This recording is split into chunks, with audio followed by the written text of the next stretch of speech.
शिंदे गुट के नेता ने बढ़ाई उद्धव ठाकरे की टेंशन, बोले शरद पवार और कांग्रेस मिलकर। शिवसेना नेता किरण पावस्कर ने शनिवार 15 जून को विपक्षी गठबंधन पर जमकर निशाना साधा है। उन्होंने कहा कि महाविकास आघाड़ी एमवीए के सहयोगियों की रुचि केवल सत्ता में है। उनमें से हर एक के पास मुख्यमंत्री पद के लिए 2 से 3 दावेदार हैं।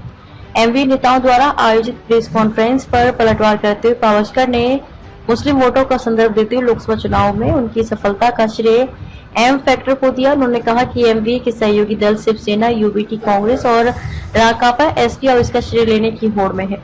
पावस्कर ने कहा कि हर पार्टी में शीर्ष पद के लिए 2-3 दावेदार हैं। इससे पता चलता है कि एमवीए दलों का लोगों की चिंताओं से नहीं बल्कि सत्ता से लगाव है। उन्होंने प्रेस कॉन्फ्रेंस में कांग्रेस की महाराष्ट्र इकाई के प्रमुख नाना पटोले की अनुपस्थिति को लेकर भी एमवीए पर कटाक्ष किया। जानिए चुनावी आंकड़े। हाल में संपन्न हुए लोकसभा चुनाव में महाराष्ट्र के 48 सीटों में से 30 सीटों पर एमवीए ने जीत हासिल की। इसके विपरीत महायुति गठबंधन को 17 सीटें मिली। बीजेपी की सीटें 2019 में 23 थी, वे घटकर 9 हो गई। एकनाथ शिंदे के नेतृत्व वाली शिवसेना ने 7 सीटें जीती, जबकि अजित पवार की राकांपा को लेकर 1 सीट मिली।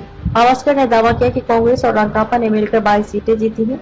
वो शिवसेना यूबीटी को धोखा देंगे, जिसे 9 सीट मिली है। उन्होंने कहा कि यह स्पष्ट है कि शिवसेना यूबीटी के उम्मीदवार मुस्लिम वोटों की मदद से जीती है, जबकि मराठी लोगों ने पार्टी को नजरअंदाज किया। उन्होंने कहा कि इस तथ्य को शिवसेना यूबीटी को स्वीकार करना चाहिए। महाराष्ट्र में आम चुनाव में एमवीए की जीत में उत्साहित उद्धव ठाकरे ने शनिवार को कहा कि यह केवल एक शुरुआत है। विपक्षी गठबंधन राज्य में आगामी विधानसभा चुनाव में अपनी जीत का सिलसिला बरकरार रखेगा।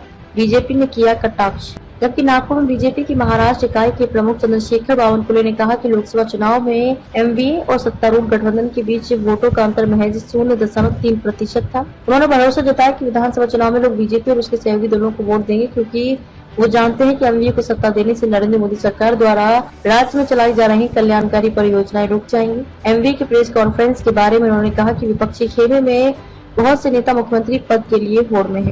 उन्होंने विपक्ष पर कटाक्ष करते हुए कहा कि वोटों में अंतर सिर्फ 0.3% था, लेकिन कुछ लोग इसे बड़ी सफलता बता रहे हैं। लोग विधानसभा चुनाव में महायुति को वोट देंगे, क्योंकि उन्हें पता है कि एमवीए सरकार मोदी सरकार की कल्याणकारी योजनाओं को रोक देगी। उन्होंने ठाकरे के इस दावे का खंडन किया कि आम चुनाव में समाज के सभी वर्गों ने एमवीए को वोट दिया। बावनकुले ने कहा कि शिवसेना यूबीटी के 51% वोट मुसलमानों के थे, जो उन्हें पिछले 2.5 वर्षों के हिंदू विरोधी रुख के कारण मिले।